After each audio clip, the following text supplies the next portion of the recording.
The foundation has taken a strategy of collaborative research and has really done a really amazing job at creating a platform to bring different clinicians and scientists together with various expertise. And yesterday we had a research roundtable where we discussed progress and actionable steps towards a path towards the clinic. And in this session, we're going to hear from 3 speakers who are going to give you some insights into what was discussed yesterday, and also a little bit about their research. So without further ado,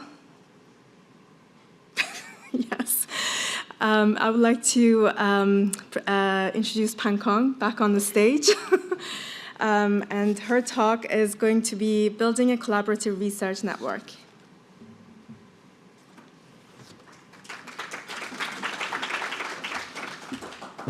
Sorry, you guys are going to see me a lot today. I thought I was done after the research roundtable yesterday, but nope, here we are again. But again, always a pleasure to be here. I'm actually going to be trimming my talk a little bit because, as you may have realized, we are a little bit behind schedule, and we want to leave time for the question and answer session. So, Lisa introduced our research network this morning. I'm just going to skip through. We've talked a lot about this, so I'm just going to skip some of those, but this is really just showing you, again, this pathway to clinical trials and some of those really crucial answers that are questions that need to be answered before we get there. And the point is, who are the people who are answering these questions? It is that research network, using the data that you have all provided. I'm going to skip this because, again, Lisa already talked about how we have this global research network of over 60 individuals representing over 25 institutions worldwide. We do engage regularly with them, and these, again, this is the group that's utilizing our preclinical toolbox. We do meet with them very regularly. They meet with us once a month virtually. After last year's research roundtable, we developed these working groups where we kind of forced everyone, we just assigned everybody these roles, and we said, okay, we need you guys to think about biomarkers in our natural history study, and you guys to think about how we classify variants, what does loss of function or gain of function mean, and so on. And then we had this preclinical to clinical working group. So what's like all of that research that it takes to get into clinical trials. And I won't go through some of the I won't go through in detail, but you can just see really quickly some of the things that have been accomplished just in the last 8 to 9 months leading up to yesterday's research roundtable. But one thing that I do want to focus on today, really quick, is this great collaboration that comes directly from our research network, really focused on our clinicians. And so some of you are going to help us launch this clinical assessment research study. And this is a milestone for us because the foundation is actually sponsoring the study. So we own the data that comes in. And we're basically going to use this data to help develop treatments, to identify those outcome measures and those biomarkers, and it belongs to all of us. And that's not to say that the data that comes out of RareX or that comes from the natural history study isn't going to be used for the same, but we have full control of this data. And again, it all comes back to our families here. But again, this is an example of the type of collaborations that come out from this research network. So we have this clinical assessment study that involved, I think we've got 9 clinicians from all these different institutions, and they're all coming together to help figure out what type of assessments can we use to measure change in our community. So we've got Kennedy Krieger, NYU, Mount Sinai, Case Western, Johns Hopkins, and for the first time, we're going to be able to again, launch this clinical assessment study. And it's not, and I just really want to emphasize too, so those of you who signed up today, or for today's this afternoon session, it's not necessarily an assessment where you're just going to get your data back and your results back. No, this is the type of data that's being used for research. So you won't get your results back, but you will see it in the form of either data presented at research conferences, in a paper. I'm sure that we will give updates at the next research roundtable and then the next family conference as well. So please keep that in mind. And this is actually going to be a 10-year study. So those of you who have enrolled today, we hope that you will come back and do these clinical assessments again. And those of you who weren't able to enroll this time, there was a big demand. So I think we know that we'll have to expand those studies next time. But the purpose, again, is to test existing assessments for eye movement and movement disorders and establish these baseline measurements. And so see, these are those assessments that are going to be done. There's the scale for ocular motor disorders of ataxia, or SOTA. There's the SARA, which is a standardized and FDA-approved assessment to measure change in ataxia. There's a dystonia assessment being done, clinical assessments of balance. There's this really cool walkway for the kids to walk on, and they get, I just saw my son do it this morning, and they walk them down this mat, and that mat can measure things like their gait, maybe changes in pressure, it's being recorded, so you can really start to analyze the movement that our community has. And for those of you who are wondering, well, wait a minute, what about seizures and what about hemiplegic migraines and all the other things? We're not ignoring those either. Those are a little harder to quantify, but we are also doing this intake survey where we are asking for that type of clinical information. So things about your development, seizures, what types of seizures, things like that. And we can also pull from the natural history study and the RareX data study as well to complement this. So this is really a milestone for us, like I said. Hopefully one of the best collaborations that's going to come out of this research network. And we already have some smaller collaborations going too. So I just really want to emphasize that this is what our research network is doing for us. And like, clinicians, cover your ears, we're not paying them. So that's even more significant, you guys. It means that they're here to help our community. They're giving up a day of clinic to come here and help our community. And that means the world to us, right? So if you see these clinicians, please say thank you. And then again, we talked about these research roundtables. Again, apologize for going through this fast, but you've heard about them before. These are the same pictures that Lisa put up. But this is where that scientific magic happens. We basically force all of these researchers into one room, which is what we did yesterday, for 10 hours. We gave them food, and then we had a dinner, and then we forced them to talk more science at dinner too. And so this is what they go through to, again, support our community. So thank you to all the researchers. This was our, this is what happened yesterday. This is just part of our agenda. These are all of the people who came from all over the world. It's just so crucial to have these people working together. And we're really trying to change the way that they think about science, because we don't have $1 million grant. We don't have $1 million grants to give out. We don't have, publications that are coming out, really, really fast, which is something that researchers really have to do to get tenure, or just to, keep themselves valid in the field of research. But they're here for a reason, a different reason. Again, they're here for all of you. So when we talk about what we've learned, again, Dr. Dennis Lal is going to give us his take on sort of the learnings and the summary from the Research Roundtable. And then Dr. Marina Hommersom is going to talk about some of the work that she's done utilizing the preclinical toolbox, especially iPSC, those stem cells. And then she's also going to just talk about what it's like to be part of this research network. So I'm going to cut that there, and I'm just going to go ahead and invite Dennis up and take the stage. Thank you.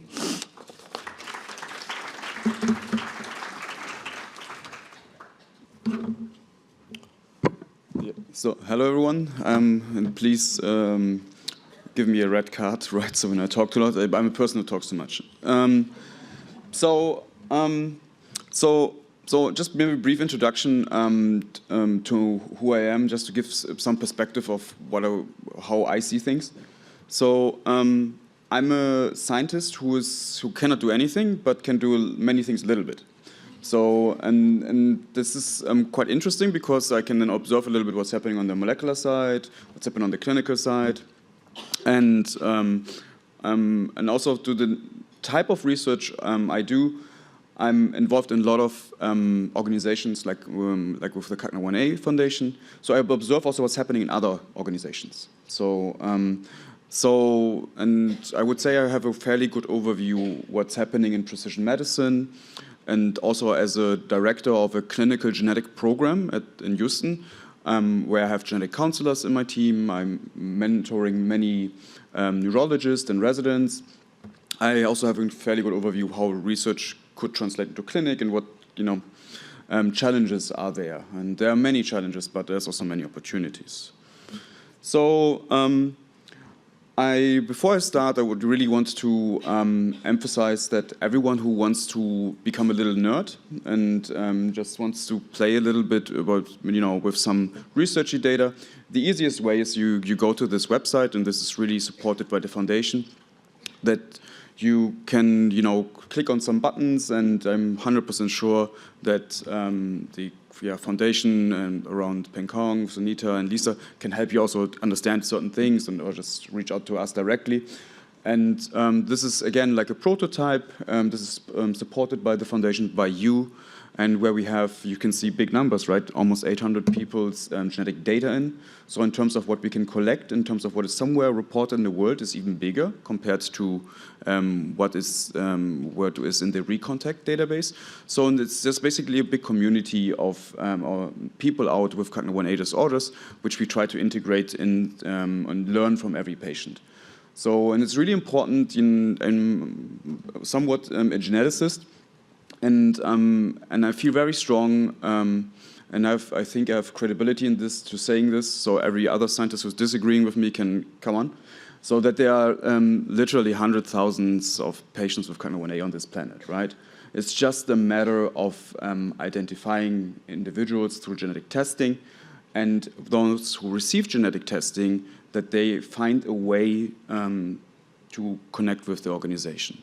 And it's really important to learn from another, right? So if there's a big problem, it's really important to tackle this together and don't do over and over and over these lessons learned at home, right? If you have a child who is 15 years old and you have suddenly new situations because your child is now becoming 16, you want to talk to and you want to learn from other families who have a 16-year-old child, right? And for this, we need to have all, your information. You need to actively participate. And one way is this portal, but even more important are these studies where you spend a little bit of time every year, but there's an overall agreement from every scientist in the room, clinical or molecular, that this is the bread and butter that we can do our work. So I know it's tedious and seems sometimes redundant, but every time you give us more energy to do our job. Okay. So I present this a little bit now from a perspective of someone who has been now 3 times, so since initiation at the Research Roundtable. And this is my little bit of personal view of things. So to keep this really big picture is like we really observe, so there's more people simply, right? So that's great, right? So as was already mentioned, I don't get any money for coming here. Actually, the opposite, it's a little bit the opposite. You have a certain number of days you can spend away from your office. And every time you spend your time away, you don't write grants. And if I want to get a better job, I need to get a lot of grants. And it's a big gamble to do this for a rare disease where the foundation of knowledge is not yet fully there. If I go try to study Alzheimer's, where like half of the population will get Alzheimer's, there's way more money in it, right? So, but still, the group is growing, right? There are many people who care about this because there are many nerds. So many people like Einsteiners, So many people like to look why someone is walking a little bit different than someone else, and they have no meaning for their job. It's really important then, if you share your personal stories and share your data, this gives really many people who really care for this for some reason, the opportunity to do more in this space, right? So it's really good if you can justify you have a hobby, which for some weird reason you have it, but it actually becomes meaningful because you help people. And this is a little bit how things go. And then the moment you are exposed and you learn about the family stories, and then you're even more motivated. And for example, I started 3 years ago to come alone, but this meeting I brought 2 members of my team, and they're a little bit younger than me, and they're building up their careers, and cognitive 1A research is part of this. So this is also the second point I want to make, what I observed this year. We had several people who were members of other teams, where this more like senior researchers did a little bit Cognitive research, but suddenly we have now this year these younger ones which built their own careers now independently, and they fully committed on Cognitive research. So the old mentor is still there, still do some Cognitive research, but now the young ones 100%. And when you build up a new career in an institution, you get some resources. Suddenly they have a couple $1 million to build some infrastructure. So it's really, growing, and this is really nice to see. And the old ones still hang around. So the second thing is we're working together, more together. So I think this is so the last years we had all these great ideas individually, and everyone is smarter than the other. But at the end, we transitioning in actionable findings required a learning period. So not everything translated directly what we agreed on, because I think it came from individual people who have their own very valid perspective on things. But this time it was really more engaging, and people agreed way more with another on how to move things forward. And I think this is like a learning period which needed to happen that we can become a stronger community.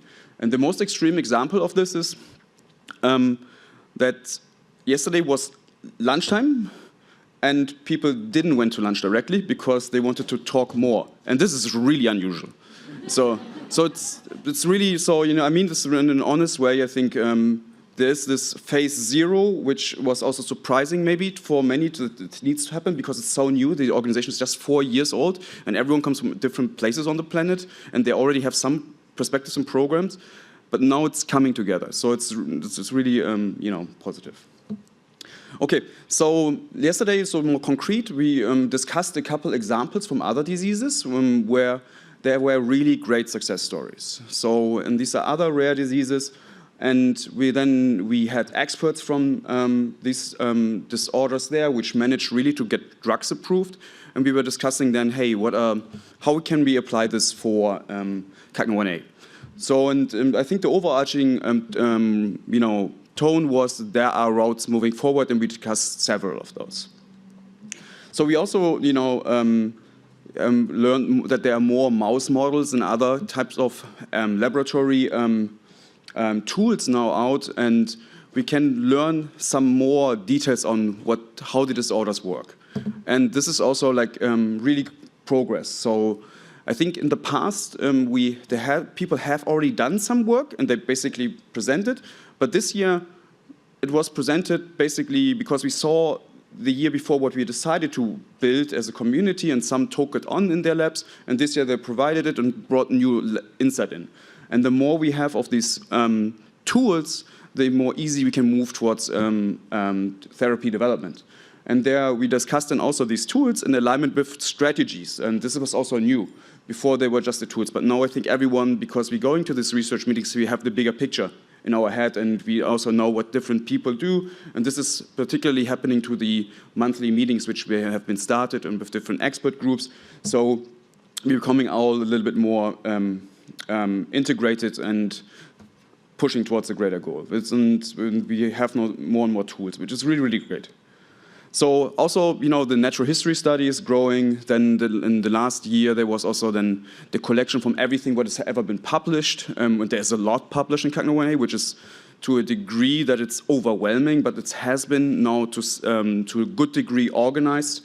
And we can build on this spin-off projects. If you are a new scientist, you don't need to start from scratch again. There's something already there, and it enables people who just come new in to act way faster. So this is a really great progress. And overall, I think everyone agrees, also before, but even now today, that it's a complex problem, and everyone agrees that they want to have the other person's data. And some people who study mouse, others study worms, other people study patients, and it's important to have good communication highways in place that you can help understanding what you actually observe in every situation. And again, people come more close together, and it seems that groups are really building and things are move forward. However, it's also not only good to pat oneself on the shoulder and say, hey, we are fine, now because we want to have drugs, right? So for all of your children. So, and there are also several opportunities which have been observed. For example, a couple of molecules have been already tested in different models, not in humans, on models, and the results were moderate. So, but this is good that we can make a check now on those and can move ahead. And we also discussed that we should move this testing of different drug compounds faster ahead. And there are strategies for those which have been identified, and there are more discussions to happen how to pursue this, maybe alone or in combination with pharma. Okay, so the thing is, we really agree that the classification of what every mutation is doing is challenging. So it's really there. Okay. So, so while this will not directly go away in 1 or 2 years, so at least not for all variants. However, the thought was now it's time now to really focus on clinical trials, preparation for clinical trials which focus on the epilepsy, the migraine, and the ataxia. It's a different strategy or parallel strategy which has been now emphasized, which is a major step forward. Okay, so, and then there's more other things that we want to learn from every family on their own, mini experiments every family does to improve the child's life in terms of therapies and drug testing, and we want to capture this data. And overall, what was clearly identified is we need more money, that we can spend more time on research and can hire more people, have better tools. So overall, I will close this now. Basically, there have been, so we want to understand, there's directions that we still want to understand CAGNA1A disorders better, but at the same time, we want to move faster towards clinical trials. And there's also, and there were many discussions about how to improve care. So should there be a checklist that you can take to your doctor and say, hey, I have CAGNA1A, you might not be so familiar with this, but this is the experts, what they agree on, what should be checked, to make sure that everyone gets the assessments needed. And that was one discussion. Then there are expert networks, because there are experts who see CAGNA1A in people with CAGNA1A, and how to find them best, and also maybe even multidisciplinary clinics. So finally, I want to close us really with this, and this is really important to realize. There's many discussions if humans are here for 200,000 years or just for 10 years or whatever, so depending on everyone's beliefs. But we can all agree that what is achieved and possible in the last 10 years alone is significant compared to everything before. Regardless what you think about this, there are mice with CAGNA1A, right? So, and this is for sure millions of years away, right? So what we can do today in the last few years and what the organization has achieved is just like, I cannot measure this and how much is achieved compared to what was there before. And just if you look at the graph, I couldn't make this orange thing smaller. The PowerPoint doesn't allow me. But in theory, you can imagine the scale, right? It should be even just a tiny, tiny, tiny bit more small. It's good to be alive today, right? So, and technology is just exponentially increasing, and it's really, really important, to be hopeful, because now is the best time to be. Okay, thank you.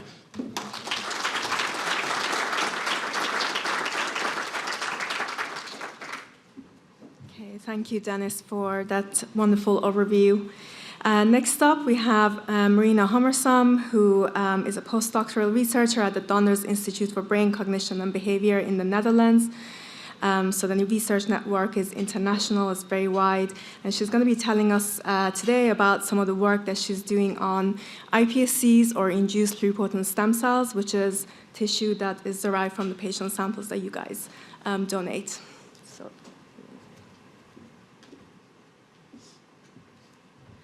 Thank you for this kind introduction. So today, first of all, I want to thank the Foundation for inviting me, for giving a talk here today. During the course of my PhD, I've actually seen this foundation growing, and the foundation and the network growing, the research network. And that's only due to the efforts of Lisa, Sunitha, and Pangkong, these super moms of these children. And so what I want to talk about is like one of the main things that keeps us going into the labs are these champions of the Cagnoane Foundation, the Cagnoane patients. So I've randomly selected 3 stories from the website today to just display what we're working with. Marin began to display concerning symptoms starting around the 4-week mark. Over the next few months, she progressively lost the ability to feed through the coordination of the suck, swallow, breathe process that infants develop as one of their first motor control benchmarks. As a baby, Brianna had febrile seizures, and by the age of 3, she had an epilepsy diagnosis. At 4 years old, she was diagnosed with ataxia, which presents mostly as dizziness and balance issues. Miriam's developmental delays include motor delays, speech and language delays, and an intellectual disability. She is unable to walk independently and uses a wheelchair. And what these patients have in common is a small error in the DNA. This small error happens in Cagnoane, a genetic variant in a calcium channel. And, well, depending on at which database you look at, you can have different numbers, but I'm pretty sure that there's more genetic variants than just the 400, but definitely more than 400 genetic variants have been identified that cause disease, so that are pathogenic. And we don't only see a lot of different genetic variants, we also see a broad spectrum of clinical symptoms. So just to quickly repeat what Cagnoane is doing, normally we have a high calcium concentration outside of the cell, and you can compare this to kind of this bucket of water with a tiny plug, and if you pull out the plug, there's some calcium going into the cell, so you would have some water flowing out. And this opening is only due to an electrical signal. Yes. So when we have like the brain, which is a highly structured network of neurons, and you would have which form processes, and these processes also have connections to each other. So you can compare this to like basically all the highways in the US, highly structured network of highways, and these form crossroads with each other. And whenever there's a signal traveling over such a highway, comes at a crossroad, it can only pass through whenever there's a green light or whenever the calcium channel is opening up. So in my work, I'm interested in Cagnoane and Cagnoane genetic variants in a human context. But I can't access the brain of like patients. It would be insane to do so. So this is where your blood donations come in. Whenever blood is donated to the foundation or whenever blood's coming into a clinical center, we are able, if you want to, isolate some of the blood cells, a part of the blood, and reprogram these into induced pluripotent stem cells, or iPSCs as we call them. And these iPSCs, these are kind of supercells. I can differentiate them into any cell type I want to. Also, they're often depicted as these kind of colonies of cells. So, and I also wanted to show you like a real picture of iPSCs. So I took a picture from the lab under the microscope, and then you see literally these colonies of cells. So each kind of little freckle here is one cell. And if you would count them, I'm sure you'll end up like with over 1,000 cells. So with all these cells, we can start to do some disease modeling and drug screenings. Because when we have our patient-specific cells, we can differentiate them into disease-affected cells, for us, neurons, and put them into a dish to model the disease. Then we can do a compound or a drug screening, or just validate the model by checking what's actually going wrong. And after drug and compound screening, you could end up with disease-specific or even patient-specific drugs. So I will differentiate now my iPSCs into neurons. Let's see if it works. Yes. So first we have these kind of little round cells, and just over the course of, well, I'm showing here 4 days. Now they're turning red. I'm just visualizing them with a dye. You can see that these neurons, or soon-to-be neurons, are making these processes and connections, are making the highways and crossroads. And then we end up with a beautiful network.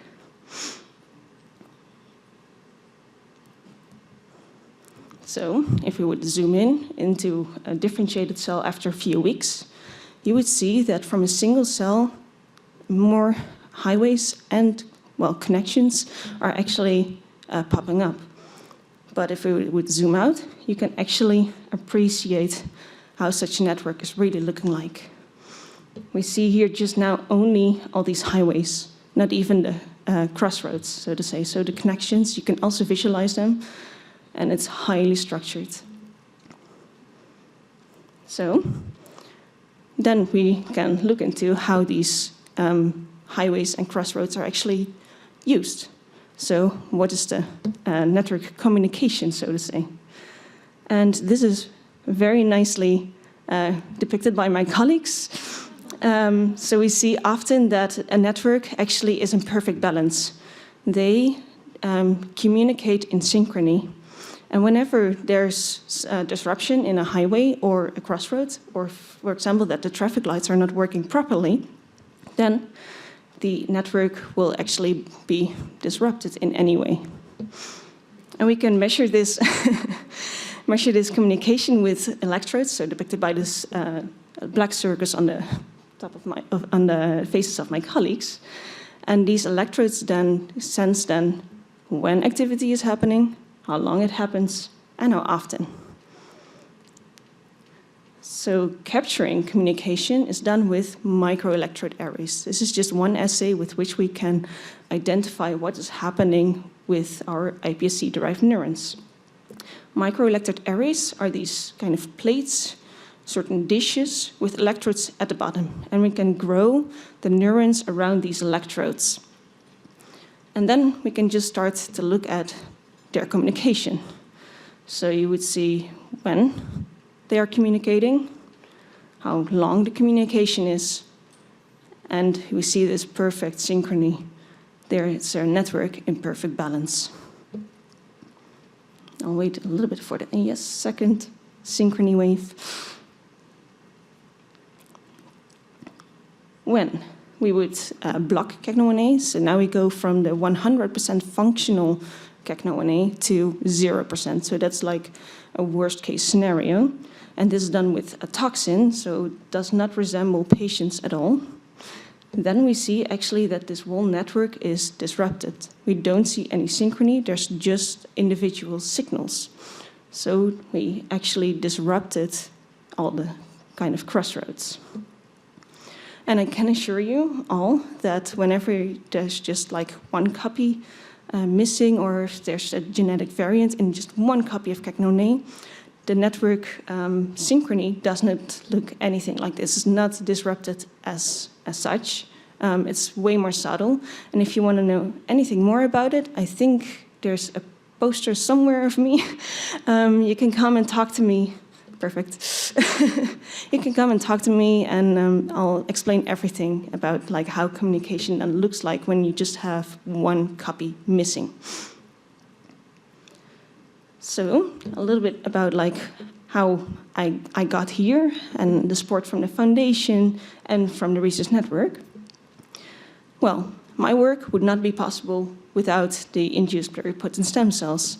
We need patients, we need first of all, the blood of patients to get these cells and to differentiate this to neurons. Second of all, I have been lucky to receive a seed grant to characterize a gain-of-function variant. And this work actually also led to a bigger grant that we just received, in which we actually will be characterizing more patients, and we will actually try to develop more personalized treatment strategies with repurposing drugs. And lastly, and yesterday's meeting also confirmed this once again, the research network is a supportive and collaborative environment with knowledgeable researchers. In my lab, I'm the only one working on CAC-9A, and attending these research roundtables already from the first time has been truly inspiring, super helpful to me, and I really appreciate all the constructive but also critical feedback. And with that, I would like to thank you all for your attention.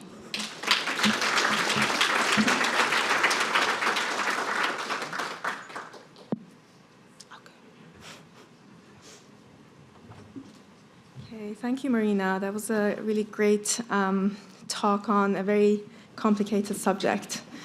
So we have all the speakers back on the stage, and this is your chance to ask any questions that you have about the research that is being undertaken, and also there are a number of other researchers from the Research Roundtable here in the audience from yesterday. So are there any questions for, yes?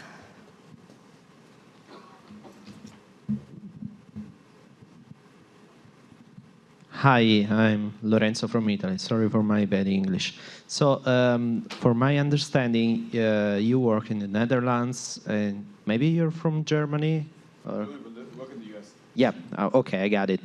So, getting back to the other question that we had about taking samples from outside the US, for people that is currently living in Europe, are you, maybe mostly for Marina, are you interested in getting samples for your research, and how do you get them from people with CAC-9A in Europe? Yes, it works. Thank you for your question. We're always interested in biobanking, these kind of blood samples and IPS samples. There's a certain European consortia, I would say. So you, for example, have also the,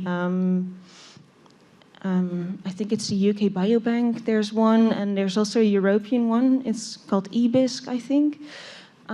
So these biobanks actually collect all these samples, and that makes them available to all researchers within Europe also. So there's also some European alternatives for these kind of things.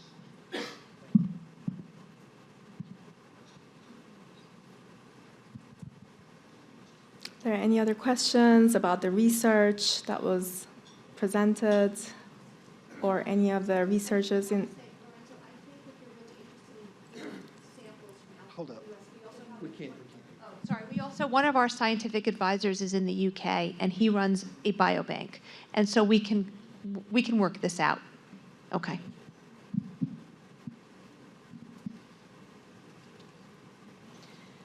So maybe we can discuss a little bit more about, what, obviously, drug development is a long and hard process. Terry Jo showed in one of her slides all the different steps that are required. Perhaps you can, Pangkong, tell us a little bit about what the foundation sort of needs in terms of help and support in enabling this process to move faster. Sure, and I think that Dennis just gave a great talk about how much or how valuable data from the community is, right? So that's something that we really need to keep up, because if we don't have that data, we don't understand how this disease is progressing. When I say progressing, I'm not saying it's getting worse, right? But just what does this disease look like over the course of a lifetime? And that's really important, because if the symptoms are changing, if they're evolving, the treatments are also going to change, and the treatments will also evolve. And so setting up those patient-derived tools is really important. But then it also comes down to money. And I don't want to just make it sound like it's all down to money. But as Dennis also alluded to, we do, a lot of this research does cost money. I mean, developing an iPSC line through Combined Brain is $10,000. So every time we make a cell line, it's $10,000 that's being covered by the research network. We give out these $50,000 seed grants, and that costs money as well. And we've done a great job, I think, as a foundation and as a community to raise this money to support these seed grants and to support the development of some of these iPSC lines. But You know, one thing that came up yesterday from a researcher who has led over 15 successful clinical trials is that if we want to run a placebo or a clinical trial with a placebo group, it's going to cost us at least $15 million. And I don't say that to scare anyone or to put any burden on you, because we are not, in no way are we asking our families to give us that money. It's our job as the foundation to go after resources to do that, find a company that might invest.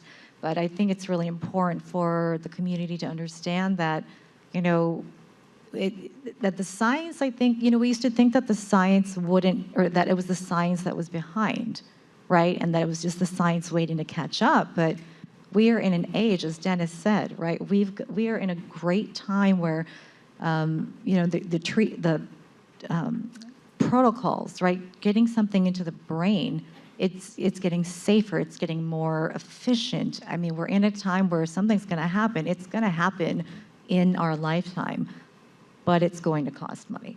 And so we just want to make everybody aware that we are doing as much as we can as a foundation to raise that money, and everything that we can do and anything that you guys can do can absolutely help us support. Okay, then I've got a question from Dr. Michael Stroop, who has run these successful clinical trials. Yeah, I think we are now in a position that we can run a clinical trial within the near future. And I think meetings should end up with a concrete suggestion and not talking about, but making really plans which are feasible. So the good thing is we have a disease which we can genetically diagnose. That means when you design a clinical trial, it's very important to have valid inclusion criteria. The problem with this entity is this phenotype, which is very broad, as you all know from your children, different type of signs and symptoms. And the other thing is, I think we have a drug, and Lisa already tried it, for instance, in her daughter, which is very promising in cerebellar ataxias. And we also do have the infrastructure. We have the drug, we have a placebo. We know it's very safe. And we would need your help that your children can participate in such a trial. And this can be easily done via the foundation. And we will also discuss the strategy within our company end of the year, because we have enough funding to run a clinical trial, multinational, Australia, Europe, and the US, as we have done for a different disease. But once again, we are very much interested to run a trial. We have the facilities, and I think after the discussion from yesterday and seeing your faces today, we can be quite optimistic. So on the other hand, I think a lot of basic research has already been done. From my point of view, I'm also a neurobiologist. We have enough information about the disease. So the next step, the next level is to treat patients. This is what counts at the end of the day. Treat ataxia, treat the epileptic seizures, treat the migrainous symptoms. Thank you.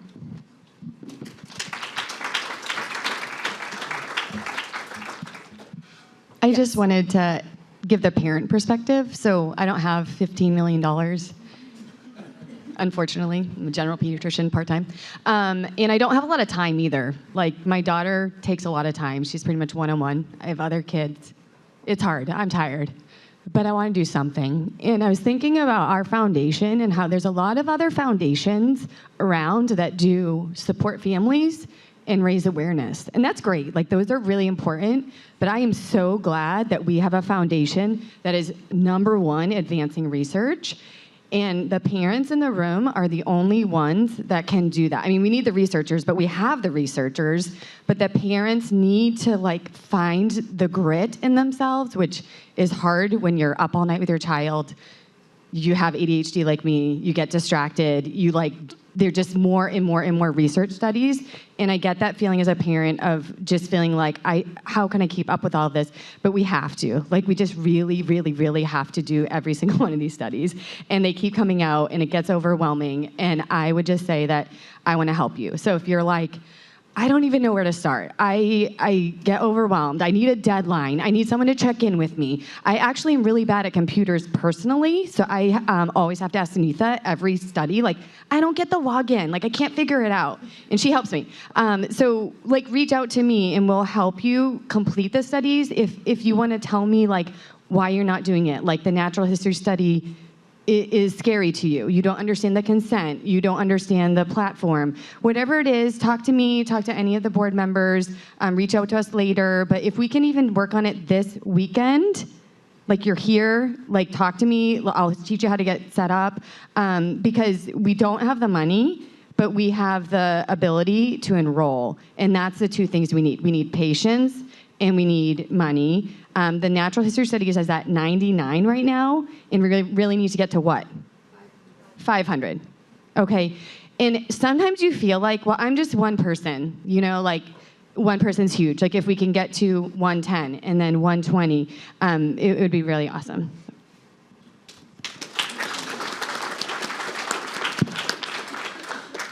Dennis. Yeah, I just want to add to this. So it's important to set expectations right? So otherwise people feel, very hopeful, and then at the end, if things don't pan out as you expect, might be very unsatisfied or maybe even not motivated anymore to support an organization. So there have been many success stories in the past. But one thing is important for many genetic diseases, they are typically not a miracle, where suddenly everything is gone. And depends a little bit on the disease, but there are major improvements, and you would ask every parent, everyone says it's worth it, it's great. But there's often more things to improve. And it's important for that to be in this position to still contribute to science and to have more separate, more shots on target, right? So if one, doesn't work, or if one works for 80% of it, let's have like a separate approach that we also have to get the remaining 20%. If you're a billionaire, give the money. That's easy, right?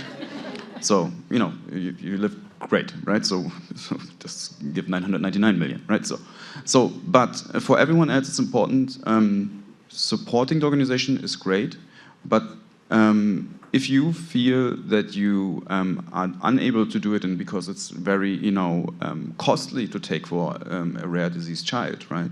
It takes a lot of stress and resources. There's still a lot you can do, and the most important is really participating in all these studies. Again, this is a recurring theme. For iPSCs, we need to, blood samples to understand the clinical spectrum of CACNA1A and use the right words when we describe it. It's a big problem if you go to a neurologist and they say, yeah, you have ataxia, you have migraine, and you have epilepsy. If we have strong agreement among clinicians that these words, although they are big picture right, they not really describe it.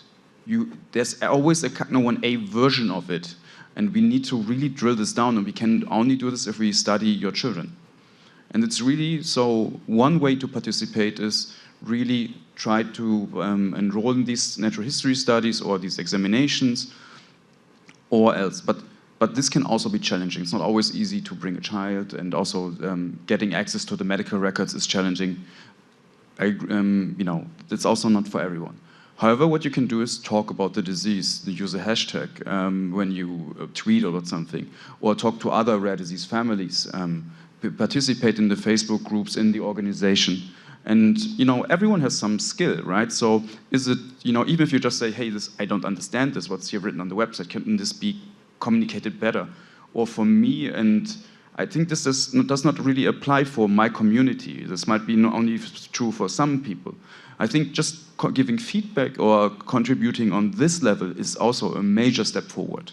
So supporting the booths, or next time there's a birthday, there's like these, Amazon here support, this community.